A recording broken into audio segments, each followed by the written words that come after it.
राष्ट्रीय स्वयंसेवक संघ हा एक कडवट देशभक्त राष्ट्रभक्त ही संघटना आहे।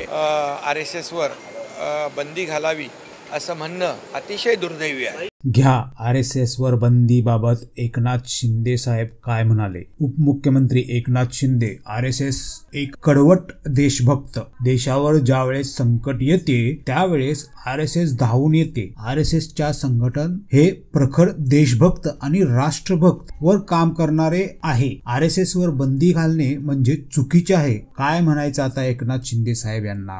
RSS चा गुणगान गाणाऱ्या शिंदे साहेबांना आता वेगळं सांगण्यासारखं काही नाही। कर्नाटक मध्ये RSS वर का बंदी घालण्यात आली याचाही शिंदे साहेबांनी थोडा विचार करावा एवढीच अपेक्षा। बघूया शिंदे साहेब नक्की काय बोलले। ज्या पद्धतीने कर्नाटक सरकारने RSS वर बंदी घातली त्याप्रमाणे महाराष्ट्रामध्ये कॉलेज आणि इतर ठिकाणी RSS चे लोक घुसले आहेत, ते कुठेतरी कॉलेजमध्ये वातावरण खराब करण्याचा प्रयत्न करतात। खरं म्हणजे अशा प्रकारचं वक्तव्य हे दुर्दैवी आहे आणि निषेधार्ह आहे।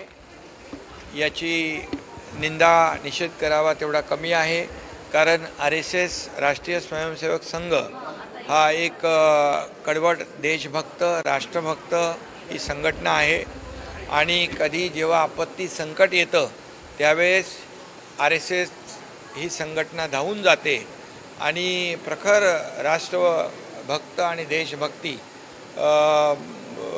वर काम करणारं हे RSSचं संघटन आहे। आणि खरं म्हणजे अशा RSSवर बंदी घालावी असं म्हणणं अतिशय दुर्दैवी आहे, अतिशय चुकीचं आहे।